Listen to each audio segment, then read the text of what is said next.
Hey everyone, thank you so much for hanging out with us today on Comics from the Future. This is the show we do every single Friday where we're going to preview the latest and greatest upcoming comics, new series, cool variant covers, and stuff we don't want you to miss, so you can pre-order it. In case you don't know, my name is Megan. I'm Andy. And I'm Jason. We're with infinityfluxcomics out of Chattanooga, Tennessee. We have a brick and mortar shop here, and we cater to lots of people in our local area, but if you happen to need a comic shop, please reach out to us. We will hook you up. And we're going to dive right into this week's goodness. All right, let's start with our featured comics. A big one a lot of people are waiting for. This is Batman versus Robin. So this is going to be spinning out of the World's Finest book and spinning out of what happened in Shadow War. So it's kind of a culmination of a lot of the Bat storylines going on. And a lot of people are like, oh, why is Batman fighting Robin? It even tells you in this list that Robin is under the control of the demon Niza, who was the kind of center of the Lazarus Island and the big villain in the World's Finest first story arc. So Robin is now being sent to take out Batman by this demon using all kinds of magical weapons at his disposal because this demon is overcharging magical artifacts to a very dangerous level. And it is up to Batman to try to figure it out and stop it.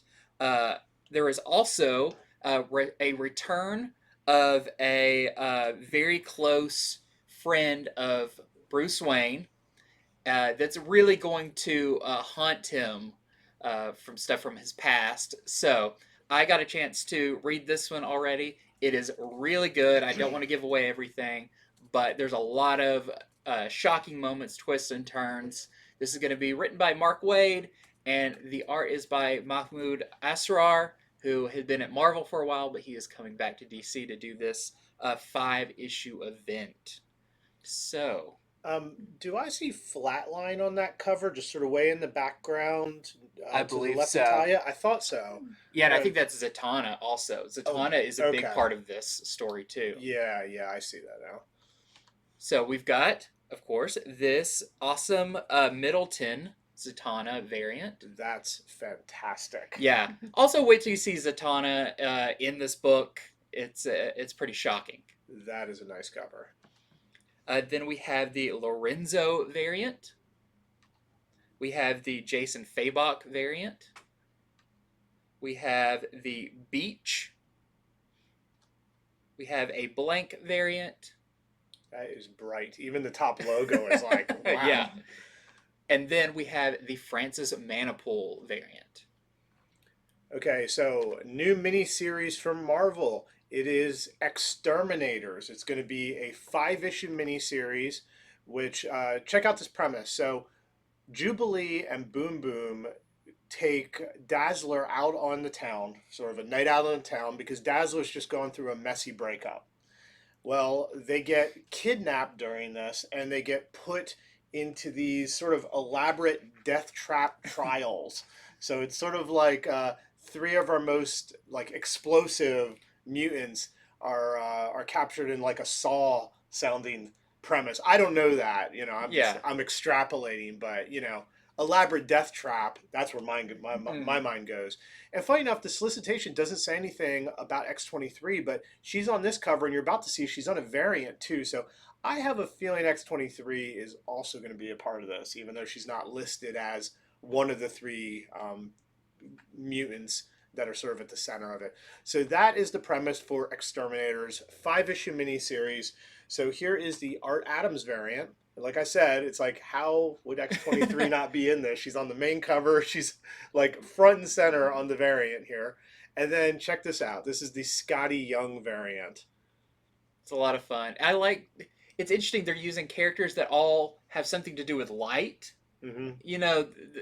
It's almost like if they work together, I wonder if they could do some like really powerful moves and stuff with explosions and Dazzler and definitely light, but I was thinking more like explosives, fireworks, sort of power. So Okay, next up is called The Least We Can Do. The Least We Can Do, new series from Image. This is from the hit creators of A Thing Called Truth and Alice in Leatherland. These people have had so much success with their books. It kind of reminds me of like they already have a built-in following out there on social media and such. So these always sell really well. So if these creators are some that you like, pay attention here. This is a post-apocalyptic tale set in a socially oppressed United Kingdom, and our main character here and a few of them are going to be basically rebuilding society with new ideas and ideals. So I think if you like the stuff this other creator or the other things this creator has done, you'll probably like that. This, they will follow some of those same themes that they work with. So yeah, looks pretty cool. And we got a few covers. So that was the A cover, all by Romboli. So this is cover B. These people are working. Okay, and this is, I guess, it doesn't note the difference here. The characters changed. Oh, okay. I was like, something changed. Mhm. So the characters flipped. And then we have a blank cover as well. It's kind of funny, the title, The Least We Can Do on a Blank Cover. Yes, I'll it just is. leave you with that thought.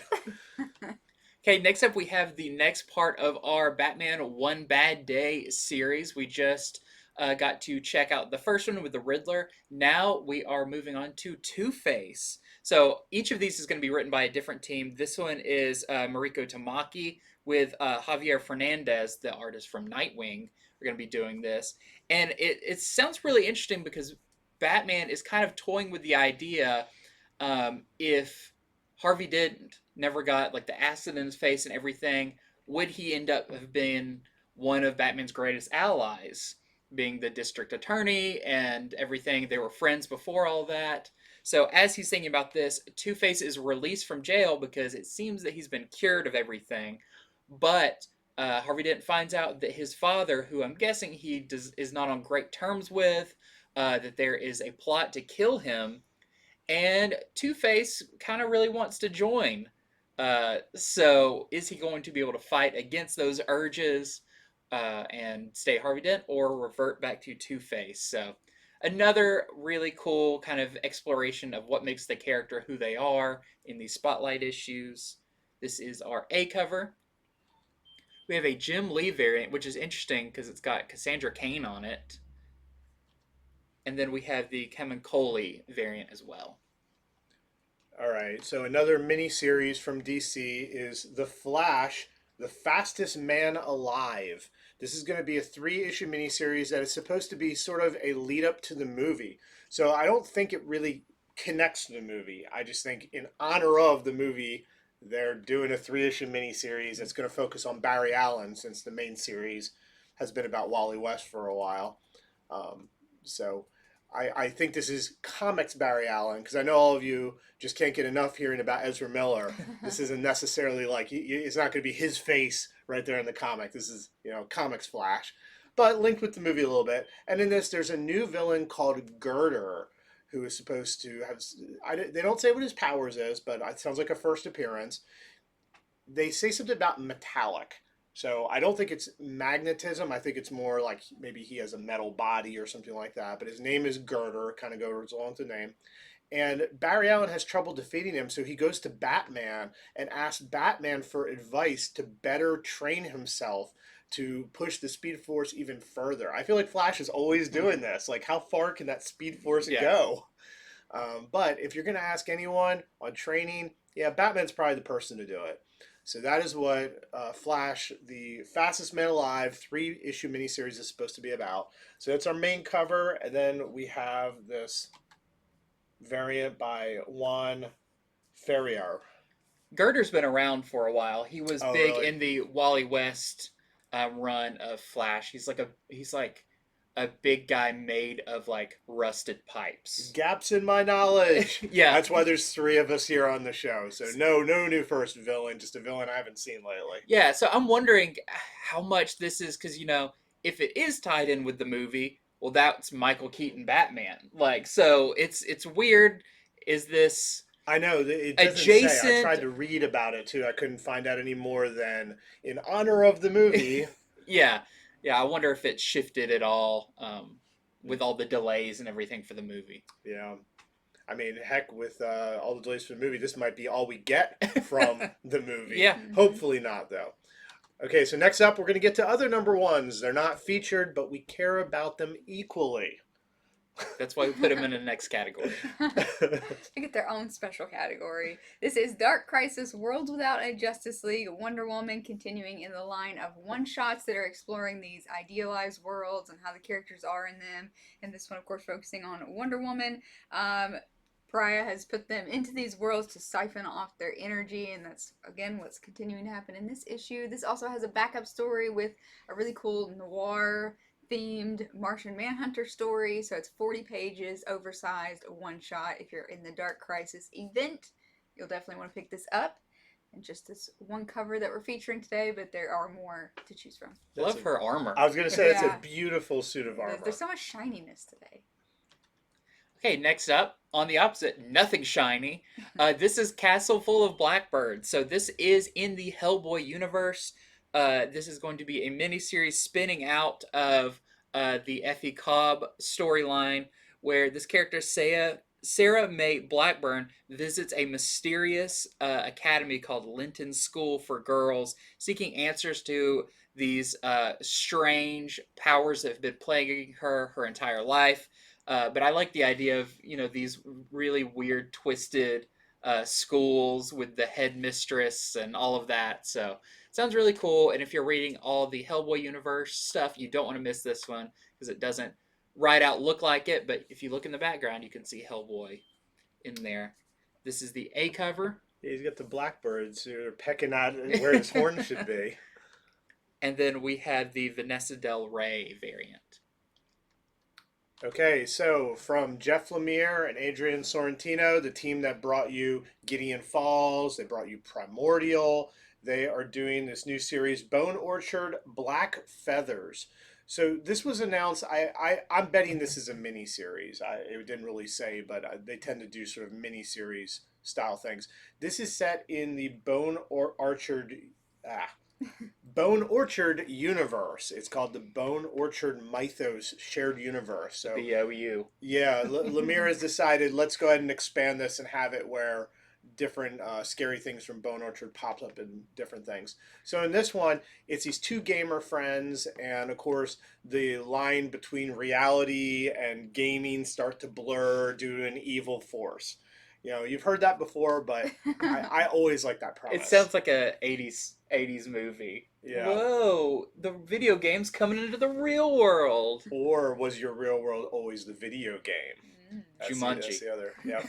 So that's the general premise for this. But, I think it's more about the creative team and the things that we know they've produced before. So that's what's going on in Bone Orchard Black Feathers. And then here is the variant. This is the Simmons variant for that.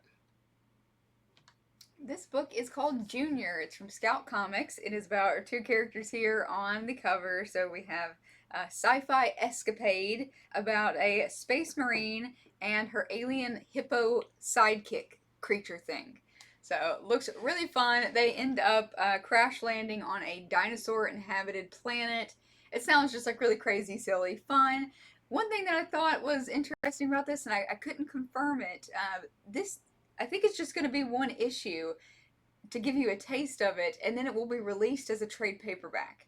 Follow up with your comic store about that. That's what I was reading out of this. I've not heard of a comic ever doing that before, but I know Scout has tried some inventive things. I think, weren't they the ones who had those little, comic cards or something? I know they like to play with the medium and that. So, anyway, it sounded actually really fun.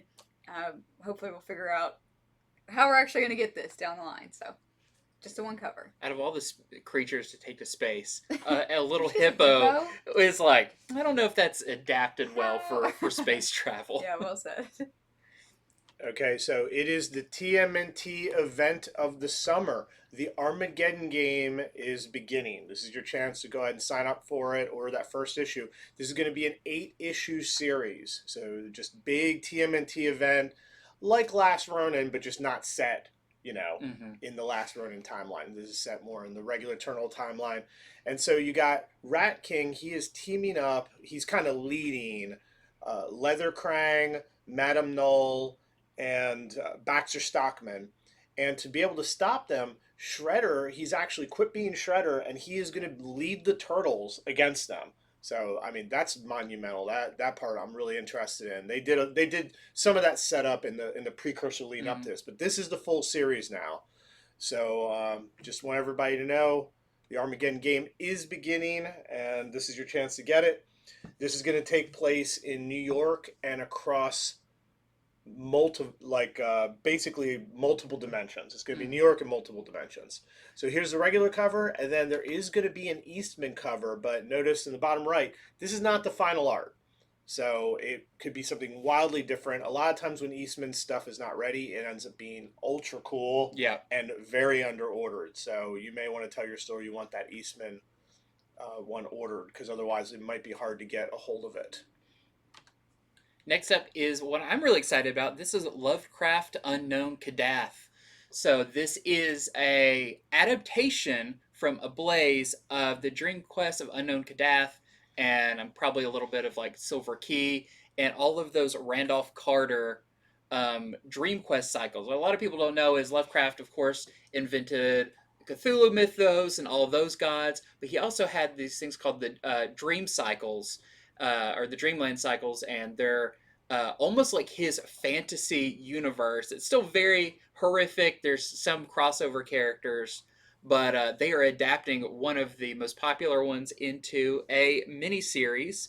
So it sounds really cool. It follows Randolph Carter as he is journeying across these dreamlands, encountering horrible creatures and also like incredible cities as he's making his way to Kadath, which is the city of the gods, basically. So, really cool. This is our A cover for that. We have the Grimalt variant. We have the Andreo variant. And this is the Bautista homage variant, but I can't figure out what that's an homage to. They look a little bit like Iz's, but there's no way it's that'd be too deep of a cut to Yeah. do a Max. I was almost wondering, is this like a Constantine I get cover, that feel something too. like that? Right. All right. Well, if anybody knows, let us know in the comments. Yeah. We will source our group here.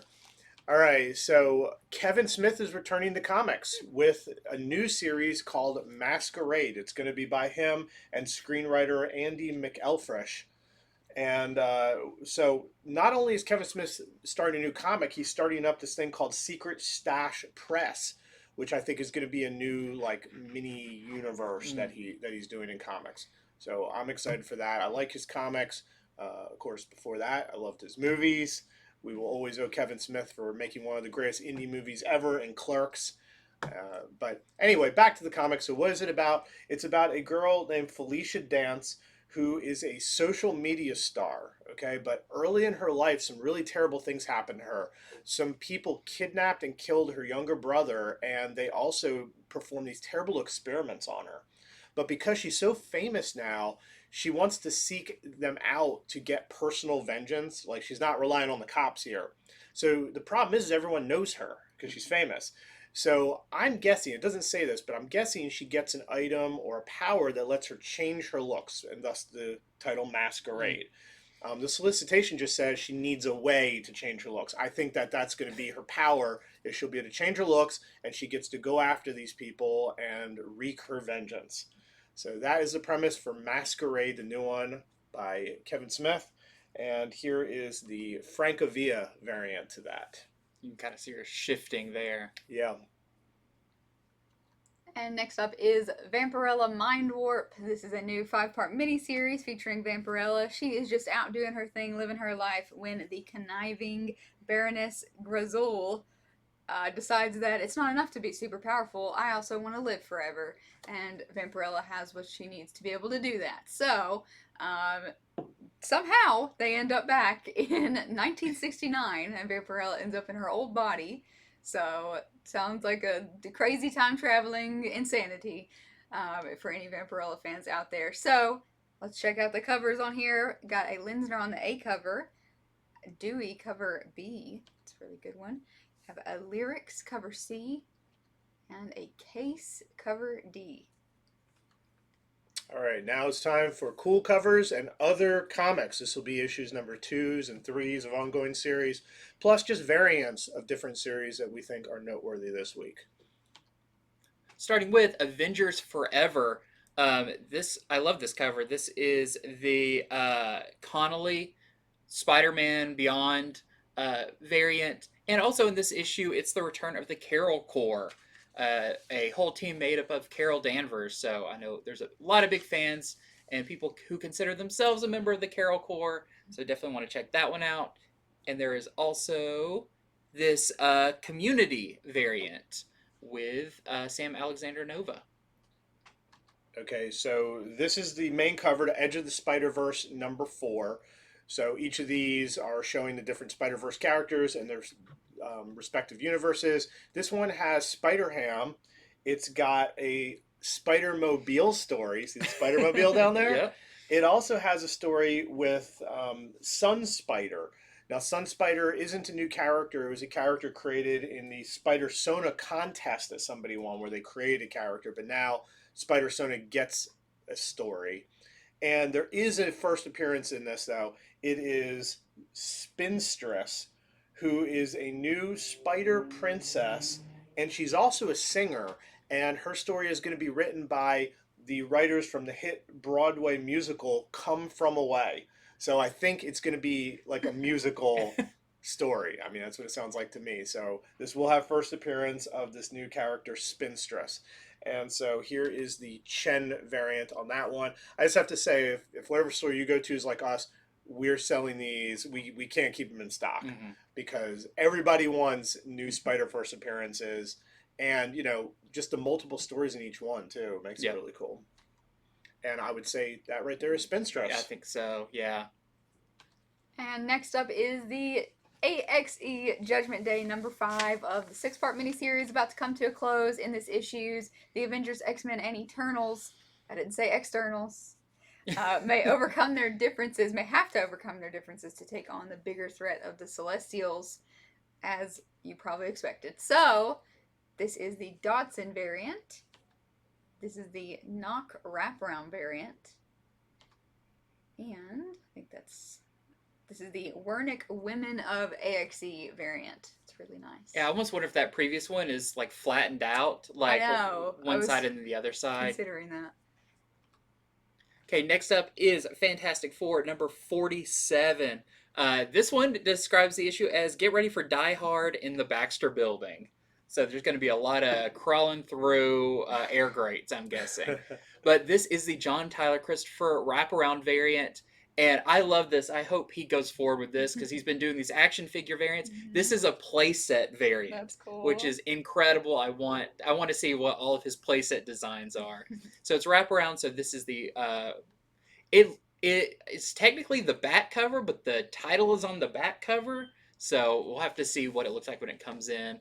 And that's the right side. I love where it's got like a slime pit element and all of that. Really cool.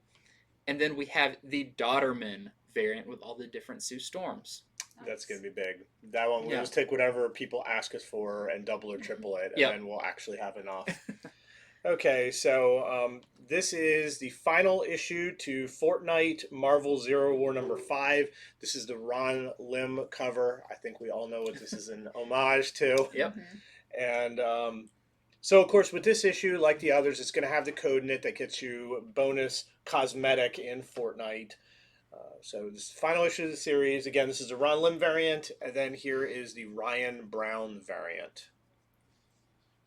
And then we have Iron Cat number 4, almost coming to a close with issue number 5, but this is 4. This is the Zalma variant. In this, Tony Stark's old nemesis, the sinister AI Madam Menace, has been unleashed. So see what's going on in this Iron Cat number 4. And then we have Jane Foster Mighty Thor number 4. This really nice Momoko variant with Sif. Here is the Rob Liefeld variant for New Mutants number 30. Now, Liefeld, he doesn't do a lot of these variants, even though his name is pretty synonymous with New Mutants because of what he did right at the end there and creating X-Force and everything. But this is the 40th anniversary of New Mutants number 1 of the team. So I think that's why they're like, come do a cover. So that's the Liefeld variant for New Mutants 30, and here is the Romero Community variant. Why are these called community variants? It's Marvel Voices Community. I think this Right. is the next Voices. Okay, thank you. All right, and then we have Strange number 6. This is the Fornes Beyond Amazing variant, and then the Community variant for Strange number 6 as well. Okay, so this is one I'm excited about because this is Darth Vader number 27. This is the final battle between Vader and the corrupt Imperial governor that's been kind of like floating above this planet and taking their resources and everything. This is the CAMUNCOLI variant, but this next one I'm really excited about. This is my nerd moment. So this is the Sprouse Choose Your Destiny cover with Darth Bane. So Darth Bane has only had a brief appearance in a Force Vision in Clone Wars, but has not appeared post Disney acquisition in a comic since then. And he's the one who created the rule of two, why there's only a master and apprentice in the Sith, because one to hold power and the other one to want it. So I think this is going to actually be a really big one because Darth Bane has not been used, but there's a lot of rumors that he's going to be popping up in something because he's such a key element of the history of the Sith. So, all that to say, I think you should get this one. All right, here is the Rug variant, X-Men Legends number 2. I love this one. It's a wild variant. I mean, this is like what my friends in high school would be doodling, but it'd be like the best one of us, and it still wouldn't be this good. It's just reminiscent of it. It's like Jim Rugg was in detention for a long time, and he had one of those pins that you could change the color. Yeah. So in this issue, of course, this is told back during the early X-Men days, X-Men Legends, TV series sort of thing, and the animated series, that is. And this is Wolverine actually goes up against the other X-Men. Why? Is it mind control? Did they just make him mad and mess with his motorcycle? Did Jean Grey finally tell him no? I don't know why, but you don't want Wolverine going up against you. So again, this is the Rug variant for X-Men Legends number 2. And then we have, this is Batgirls number 10, the Erica Henderson Harley Quinn 30th anniversary variant for Batgirls number 10. And are they playing D&D? Yeah. Looks like it, yep. That's what I thought. Yeah, and she's it's got big D20. She's got red and black dice. That's cool. That's really cool. Okay, then next up we have I Am Batman number 13. This is the Genty Hispanic Heritage Month variant with Renee Montoya, The Question. And in this one, Batman and The Question investigate Anarchy's murder. And then we have Jurassic League number 5 of 6. And this is the Jonathan Marks cover B. And then we have the Dan Mora Hispanic Heritage Month variant as well. And then we have Wonder Woman number 60. This is the Gilliam March Harley Quinn 30th anniversary cover. So here is the A cover by the interior artist Elsa Chartier of Love Everlasting issue number 2. Issue number 1 dropped last week. I did a little review. You can see on our review video that we posted last week. So here is the main cover for that. Then we have this Samson cover. And here is the Dodson cover. And of course, this is all about a girl who seems to be trapped in romance stories where there's always a problem, always some reason that her love life's in distress, and every time it gets solved and she's about to get married, she's thrown into another story right away. We don't know why. Maybe this will start answering some of those questions. And then we have everyone's favorite new miniseries, Mad Balls vs. Garbage Pail Kids. This is the trading card variant. This has surprisingly gotten a few people in the doors of our shop, so I love it. I mean, I don't think I've ever seen something where something's so delighted to have its head knocked off. It would be these two. Okay, next up is Bloodborne Lady of the Lanterns number 2. This has been super popular as well, written by Cullen Bunn. And yeah, here is the A cover for that. We have the Rachmad variant, the Stokely variant, the Kowalski variant, that's your interior artist. And then we have a second printing of #1 coming out, which is good because we sold out of this. A lot of Bloodborne fans. No one knows if we're going to get a Bloodborne 2, so this may be your only way to get your Bloodborne fix. So here is the Natchlik variant to King Spawn issue number 14. And in this issue, it says King Spawn is going to meet another Hellspawn he's never met before. So not necessarily first appearance. It might just be another Hellspawn that he didn't come face to face with before. But that's what's going on in King Spawn number 14. And then we have Barbaric Axe to Grind #2, another new miniseries from the Barbaric universe, just dropped last week, I believe. So this is #2 cover A, and then cover B. And then also we're getting a second printing of #1 as well, in case you missed it. All right, now it's time for other printings and graphic novels. Starting with Star Wars Halcyon Legacy. It's funny they don't have the trade dress on here, because I think this is just the cover for #1. But Halcyon Legacy, this will be $15.99, collects issues 1 through 5, and this is the series where each issue spotlighted a different story that happened around the Halcyon, the ship that is also a hotel at Disney. So, okay, so they're releasing all of Grayson and a bunch of extras as a big hardcover omnibus. It's $100, but that gets you the full series of Grayson 1 through 20. It gets you the 3 annuals. It gets you Future's End issue, the Secret Origins issue, Robin War 1 and 2, and Nightwing Rebirth. So all the stuff Grayson, this is when they basically everybody thought he was dead, and he was really working for an agency called Spiral, who's trying to find out the secret identity of all the superheroes. But really, of course, he's an undercover agent working his side and Batman's side, trying to find out what Spiral is really up to. Really, really popular series back when Dick Grayson was doing something that was not Nightwing for a while back in New 52 Days. So you can get all of it for $100. And then we have Spider-Man. This lack of trade dresses today is throwing me off. Spider-Man 2099 Exodus trade paperback. This is $20, and this is the series, of course, that introduced a ton of new 2099 characters, including Black Widow, Winter Soldier, and X-Men 2099. So really cool. In case you missed it or want to get it all here for $20. and then I think this is super cool. This is G.I. Joe Real American Hero hardcover Rise of Serpentor. This collects Larry Hama's like all the issues that revolve around Serpentor and where he came from and all of that. So if you want to get this, IDW is losing the rights to G.I. Joe, but they're probably not going to go very far. It's not going to be too long before we hear where it is going. And if you've never read this, you want to check this out. It is going to be 288 pages for $59.99.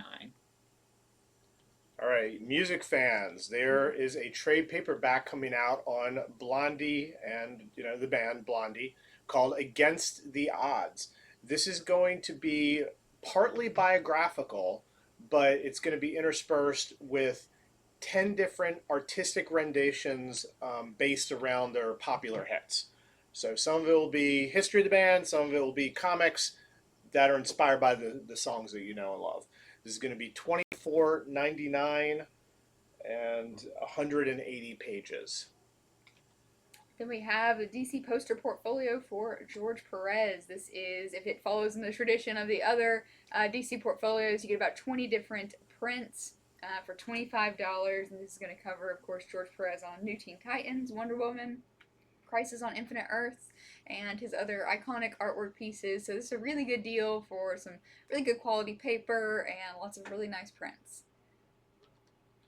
And this is really exciting. I know a lot of people want to pick this up. This is the Todd McFarlane Spider-Man Artist Edition hardcover book. If you've never seen one of these are really big, oversized, to the scale of, I'm not sure what size he works on, but they're kind of 11 by 17. I think this is like 20 by something. And this is going to be 196 pages, so it covers all of his Spider-Man work, but in black and white. You can see what the original art looked like with all of the pencil strokes still left on there and everything. And this is going to be $150. And this just shows how things are done based on like lawyers and legalese.